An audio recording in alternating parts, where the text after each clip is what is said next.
Greetings, everyone. Pete Pardo here from Sea of Tranquility. Welcome to another episode of Albums That Are 50 Years Old in 2022. It's Saturday morning, bright and early. Well, I don't know how bright it is. It is early.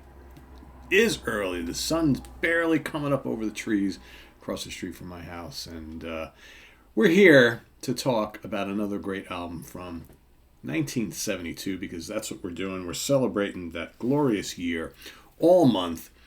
A wonderful year in the history of rock and roll. Today's pick is no exception. This is the fifth album from this British band, released in March 1972, produced by the band, released on the A&M label. I am talking about Smokin' from Humble Pie, one of the great heavy blues rock bands of this particular era. They got their start in the late 60s and continued all throughout the 70s.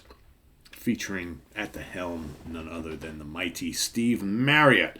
So, of course, this would be a pivotal album for the band because this would be the first album without their kind of co-leader on guitar and vocals, Mr. Peter Frampton, who would leave to go form a solo career. In his place, from Coliseum, comes Mr. Clem Clemson, Dave Clem Clemson, as a matter of fact. On lead guitar, backing vocals, we've also got Greg Ridley on bass, lead and backing vocals, and Jerry Shirley on drums. Of course, Steve Marriott on lead vocals, guitars, and a little bit of keyboards. We do have some guests on this album. We've got Alexis Corner, yes, the legendary Alexis Corner, on vocals on one track. We've got Stephen Stills, plays a little Hammond organ backing vocals on one track. Doris Troy on backing vocals on one song. And Madeline Bell on backing vocals on another song. So we've got basically kicks things off with Hot and Nasty, which is a very typical Humble Pie type song. They kind of had this raunchy, gritty, bluesy, energetic rock thing going on. That was the staple of their sound. This, of course, features a little bit of Hammond organ from Stephen Stills on this particular track. Great vocal from Mr. Marriott. Just a killer song to kick off this album. That moves into another rough and ready, raucous tumbler, The Fixer. Fixer, another bluesy, groove-laden, heavy rock song. Absolutely love it. Then you got You're So Good to Me, which changes the pace a little bit right there. Here, this is more of kind of like a bluesy gospel type number with a amazingly hook-laden chorus. It's just so good. You got the female vocals in the background. It's just got this great hot gospel feel. This would kind of, I think, set the stage for some of the albums and songs that would be featured with very strong female backing vocals going forward over the next couple of years. From there, we go back into heavy, bruising, hard rock territory with Come On Everybody. Great song. Great riff. I mean, I love Peter Frampton. I really do. And I love the stuff that they recorded with Peter Frampton. But for me, the best lineup of this band is this one. And I just think that there was something really magical about Clem and Steve working together. The two riffmeisters, and Clem is a terrific lead guitarist. Not that Peter Frampton isn't or wasn't a great guitar player too in his own right. But for me, I always felt that Clem fits a little better in this band. Not by a lot, by a little bit. Then you got Old Time Feeling, which is, again, more of like a traditional type of blues song, right? Good rootsy blues rocker. Go over onto the flip side of the vinyl, right? You've got 30 Days in a Hole, probably one of the most memorable songs from this band. It is a just classic Steve Marriott composition. So catchy. Got a good pop hook. It's gritty. It's bluesy. Legendary song. Been covered by so many people over the years for a reason. Next up, we've got a cover done up Humble Pie style of Roadrunner. All right, gritty, bluesy, some searing guitar. Great track. And then easily my favorite song on this album. Track number 8 is I Wonder.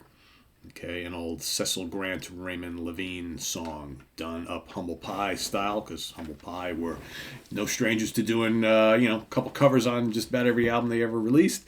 This is a near 9-minute long, slow, heavy, smoldering blues rock rave up. I mean, this is just dark blues, slow, with some absolutely scorching lead guitar work from Clem Clemson. Probably one of my finest moments, in my opinion, for him in this band is on I Wonder. Just absolutely terrific. I mean, just scalding guitar soloing going on here. And Marriott's vocal, spot on. Really good. And then the album ends with Sweet Peace and Time, another kind of good, uplifting, kind of bluesy, gospel-y type of number.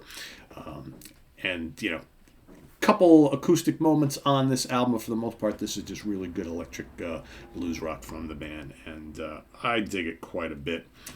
If it's not my favorite Humble Pie album, it's number 2. There's 2 that always kind of rank up there, but this is indeed smoking, as it says. So if you haven't heard this album yet, I'd be surprised if there's anybody in the comments who states they haven't, but if you haven't, go out and listen to it. Let us know what you think. This is prime Humble Pie right here. One of the true legends of rock and roll, Mr. Steve Marriott. Such a talent. Such a voice. Man, just a good songwriter. Really good guitar player, too. And this is Clem Clemson's big debut with the band, and he does not disappoint one bit. And that's, you know, Greg and Jerry. Killer rhythm section. Killer rhythm section. So list also your choice for day 15 in the comments below, because that's where we're at. We're at the just about halfway point in the month.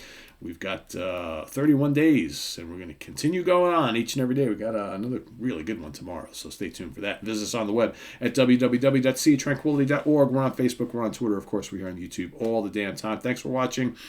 Make sure you tune in later today for the UK Connection this afternoon, and it's new time, 2 p.m. Eastern Standard Time, each and every Saturday. That will allow for both our US and our UK folks to get settled in, crack open a beverage, and enjoy the fun that is the UK Connection. Simon Brain, Stephen Reed, and myself. And then tomorrow we've got the album homework assignment. We've got Eric Porter going head-to-head with Sean Tonar, and then the week starts all over again on Monday with the Hudson Valley Square. So thanks for watching, everybody. We'll see you real soon here on the channel. I am Pete Pardo. Take care. Bye-bye.